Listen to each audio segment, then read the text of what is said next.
Perkenalkan, nama saya Aldin Priyanto Zaita dengan NIM 200201060.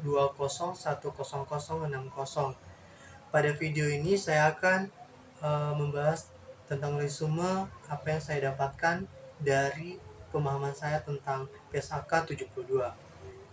PSAK 72 itu yaitu membahas tentang pendapatan kontrak dari pelanggan,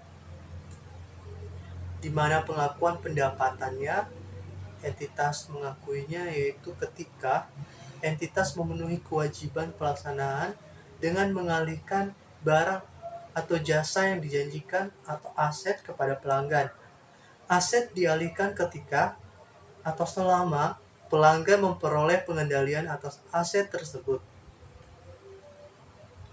Gimana kewajiban pelaksanaannya?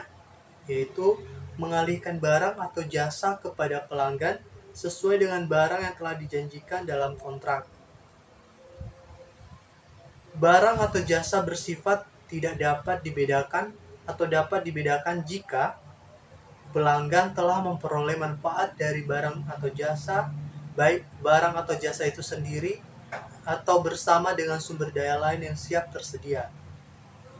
Kemudian, jika entitas untuk mengalihkan barang atau jasa kepada pelanggan dapat diidentifikasi secara terpisah dari janji lain dalam kontrak.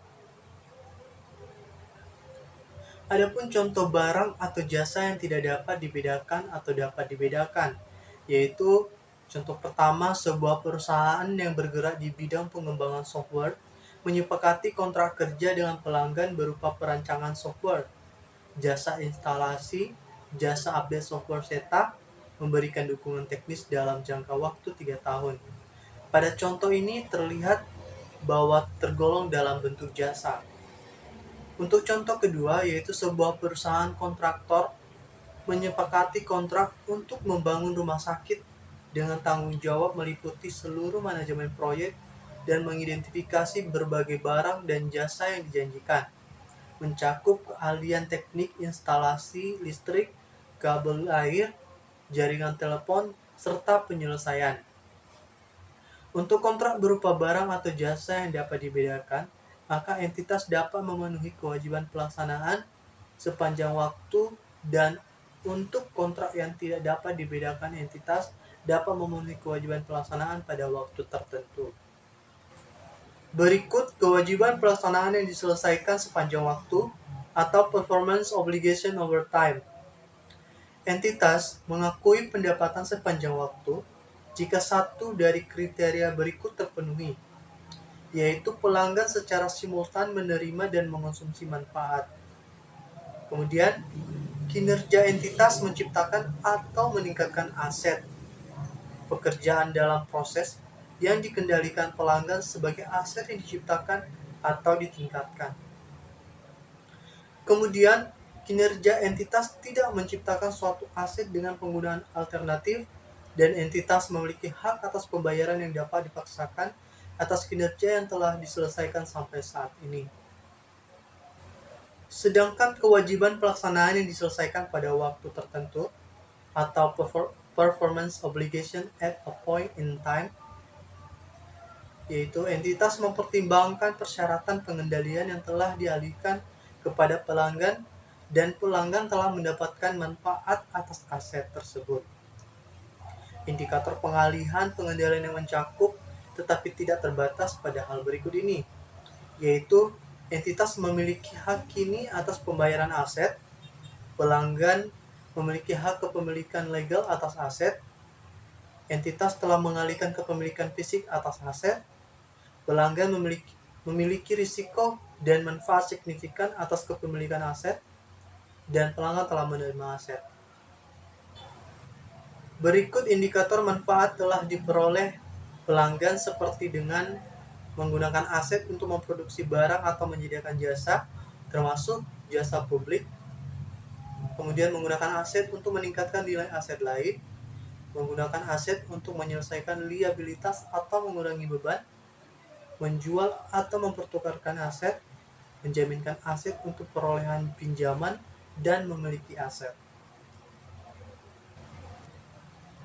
Sekarang kita mengidentifikasi kontrak. di mana entitas mencatat kontrak dengan pelanggan hanya jika seluruh kriteria berikut terpenuhi, yaitu para pihak dalam kontrak telah menyetujui kontrak, baik secara tertulis, lisan, atau sesuai dengan praktik bisnis pada umumnya, dan berkomitmen untuk melaksanakan kewajiban mereka masing-masing. Kemudian, entitas dapat mengidentifikasi hak setiap pihak mengenai barang atas jasa yang akan dialihkan. Kemudian entitas dapat mengidentifikasi jangka waktu pembayaran barang atau jasa yang akan dialihkan. Kontrak memiliki substansi komersial, yaitu risiko, waktu, atau jumlah arus kas masa depan entitas diperkirakan berubah sebagai akibat dari kontrak. Dan terakhir, kemungkinan besar entitas akan menagih imbalan yang akan menjadi haknya dan dalam pertukaran barang atau jasa yang akan dialihkan ke pelanggan. Dalam mengevaluasi apakah kolektibilitas terjadi, entitas mempertimbangkan kemampuan dan intensi pelanggan untuk membayar jumlah imbalan ketika jatuh tempo.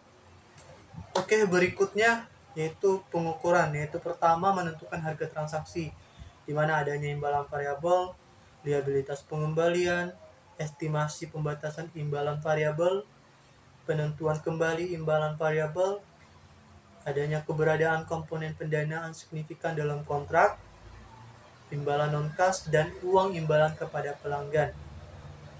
2. Mengalokasikan harga transaksi terhadap kewajiban pelaksanaan.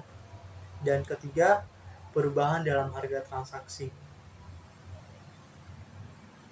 Selanjutnya, biaya kontrak. Ada 3 biaya kontrak, yaitu biaya inkremental atas perolehan kontrak, kemudian biaya pemenuhan kontrak, dan terakhir amortisasi dan penurunan nilai. Pengungkapan.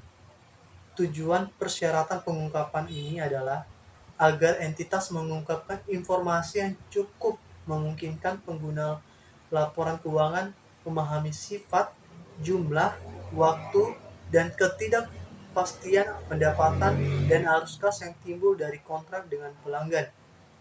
Untuk mencapai tujuan tersebut, entitas mengungkapkan informasi kualitatif dan kuantitatif tentang seluruh berikut, yaitu kontrak dengan pelanggan, pertimbangan signifikan dan perubahan dalam pertimbangan yang dibuat dalam menerapkan pernyataan ini terhadap kontrak tersebut, dan aset yang diakui dari biaya untuk memperoleh atau memenuhi kontrak dengan pelanggan.